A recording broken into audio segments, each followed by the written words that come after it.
Welcome back to Deck Tech for Decks. I'm your host Caleb. Today we are looking at Ragost. This is one of those guys I looked at whenever he first got spoiled, said, oh, that's cool, and then went on with my life. But honestly, doubling back, this guy does some pretty busted things for either Timmy players or even combo players. If you like giant Reanimator style decks, this guy can do some crazy things with that. Additionally, he enables combos since he turns all of our artifacts into food. So we're going to be talking about both builds and what this guy can do, how flexible he is, and whether you want to build him as a commander or not. So let me know in the comments down below if one of these builds just reaches out to you and you want me to go ahead and flesh that out, because it always is helpful to know what you guys want to see whenever I'm building a commander. Don't forget to click on all those links in the description down below. You can get a free $15 whenever you click on that whatnot link, 10% off all of your Tolarian library proxies whenever you use code DECKTECH4DECKS. Now let's get into what Ragost does. This is a 2 CMC commander. He has the ability to turn everything into a food token. All of our artifacts are now food. That means they all get the ability to pay 2, sacrifice them, and then gain 3 life. He also has the ability to pay 1, tap him, and then we sacrifice a food and deal 3 damage to each opponent. Last but not least, if we gain life this turn, at the beginning of the next end step, we get to untap him. This is extremely powerful because all we have to do is give him lifelink. He's going to gain us 9 life whenever we tap him to deal damage, and then he's always going to untap himself. That means we can do a total of 12 damage to the entire board every single rotation. That's going to be an insane amount of damage. Pair that with, I don't know, something like Infect, and you can kill the entire table that way. I wouldn't say that do that casually. You're not going to make very much friends that way, but it is something you can do with this commander. I think the most powerful thing, or most powerful casual version of this guy, has to do with strong die triggers and strong ETB triggers on artifacts. It's going to be a lot of things like Coveted Jewel. It enters the battlefield, you get to draw 3 cards, it taps to add 3 mana, and then your opponents get an opportunity to steal it from you. But that's not going to happen because we're always going to sacrifice Coveted Jewel, and that's going to allow us to trigger our commander, and we get that ETB again whenever we reanimate it. And there's a lot of cards that have very strong ETBs that we would want again and again, like Brass's Tunnel Grinder. When this enters the battlefield, we can discard any number of cards in our hand and then draw cards equal to the cards we discarded this way +1. Sacrificing it, recasting it, it's an insane value engine. Ichor Wellspring allows you to draw a card whenever it enters the battlefield and whenever you sacrifice it. Prize Statue does something very similar, but it makes treasure tokens, and those treasure tokens are now food tokens, but treasure tokens are just better, so we're not gonna fight it there. You can also double up on his tap ability by using things like Illusionist Bracers and Battle Mage's Bracers. These are both cards that allow you to just double up whenever you activate the ability of the equipped creature. And they're all artifacts, so they all synergize amazingly with the game plan.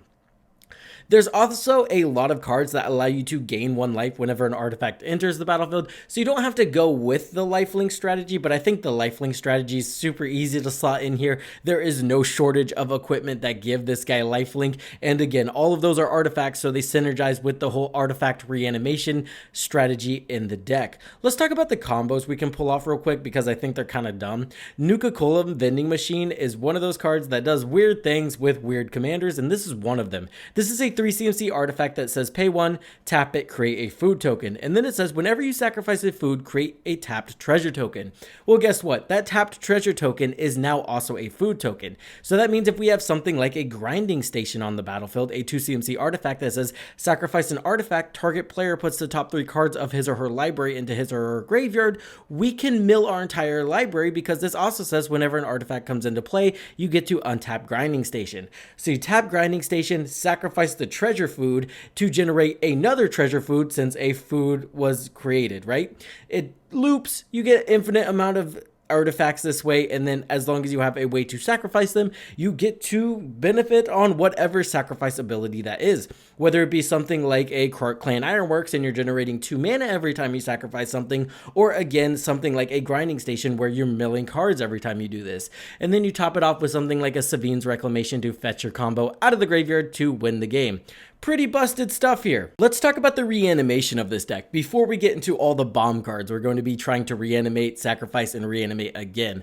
Ratchet is probably one of the best reanimation cards in this deck. It's a 3 CMC legendary artifact creature robot that has lifelink, and whenever you gain life, you may convert Ratchet. When you do, return target artifact card with mana value less than or equal to the amount of life you gain this turn from your graveyard to the battlefield tapped. This means we're gaining 9 life consistently every single turn on our opponent's turn as well, and that gives us the opportunity to just reanimate 9 drops 4 times a rotation from our graveyard to the battlefield. Now, we do have to interact with his other side that says whenever one or more non-token artifacts you control are put into the graveyard from the battlefield, you get to convert Ratchet. This only triggers once each turn, so you do need a non-token thing to sacrifice, and then you want to sacrifice the food with the Ragost trigger to gain 9 life, and that's going to trigger Ratchet for 9, allowing us to bring that thing back. So it can get kind of juggly to work with because you do need the non-token to sacrifice before you sacrifice something with Ragost, but again, everything's a food and that's not going to be hard to do.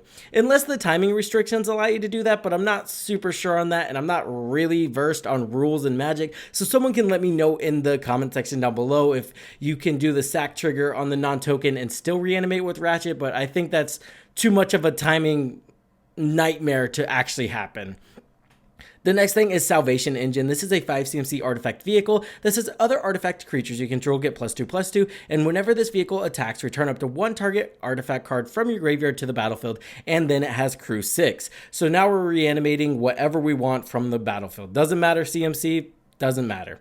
Iron Soul Enforcer also doesn't matter as well. It's a 5 CMC artifact creature, human samurai, that says whenever Iron Soul Enforcer or a commander you control attacks alone, return target artifact card from your graveyard to the battlefield. Again, we can reanimate all of those massive artifacts from the graveyard to the battlefield directly. Celestine the Living Saint is going to play on the lifelink portion of this deck. This is a 5 CMC legendary creature human warrior with flying and lifelink that says at the beginning of your end step, return a target creature card with mana value X or less from your graveyard to the battlefield, where X is the amount of life you gain this turn. And remember, Ragost makes it 9 at minimum, and this is also a 3/4, so that's going to add 3, so 12 total. So you can get a 12 drop from the graveyard and put it directly onto the battlefield. I don't think we're going to be running 12 drops in this deck, but it is possible to do with Celestine. Let's talk about some of the cards we're going to be reanimating from the graveyard. Wormcoil Engine is one of my favorites. Not only does it synergize with the lifelink portion, it also is just a giant thing that generates tokens whenever you sacrifice it. This is a 6 CMC artifact creature worm that has Death Touch and lifelink, and whenever Wormcoil Engine dies, create a 3/3 colorless worm artifact creature token with Death Touch and a 3/3 colorless worm artifact creature token with lifelink. So this is going to give us increasingly more and more artifacts that are also food, but we don't care about that. Just generating a massive board state of 3/3s, and also they have lifelink. So this can also synergize with all of your life gain synergies as well. Portal to Phyrexia is a 9 CMC artifact that says whenever Portal to Phyrexia enters the battlefield, each opponent sacrifices 3 creatures. So that's insane. And then it says at the beginning of your upkeep, put target creature card from a graveyard onto the battlefield under your control. It's a Phyrexian in addition to its other types. So not only does this synergize with the ETB portion of the deck, additionally it synergizes with the fact that we just want to reanimate big things from our graveyard and put them back onto the battlefield. Phyrexian Triniform is at that magic number of 9. This is an artifact creature Phyrexian Golem that says whenever Phyrexian Triniform dies, you get to create 3 colorless Phyrexian Golem artifact creature tokens. Triplicate Titan also works very similar to this. This is a 9/9 that is 9 mana that allows you to create 3 3/3s whenever it dies. And again, it's at that magic number of 9, which is where Ratchet works, it's where Celestine works. It's equal to the amount of life we gained, basically. I also like Combustible Gearhulk here. This is a very fun card. It says whenever it enters the battlefield, target opponent gets to choose whether you draw 3 cards or you mill 3 cards. And then they're going to take damage equal to the 3 cards you milled. In a deck where you're running 9 drops, 9 times out of 10, they're just going to let you draw 3 cards. And then you get this massive 6/6 that can be looped in and out of the graveyard to either deal a ton of damage with ETB effects like Terror of the Peaks or even Warstorm Surge and other cards like it. So again, I think this can be a very fun deck that you could take Timmy style or combo style depending, and honestly, it's just super unique. You could build them Infect, again, combo, Timmy, whatever you like. Leave in the comments down below what you think I should flesh this deck out as. Honestly, I just think he's a pretty unique commander that does a lot of really funny things. Let me know if I missed anything in the comments down below, or if there's anything else you could see being really insane with this guy. With that being said, I hope this helps you in your deck building endeavors, and I'll see you guys in the next one.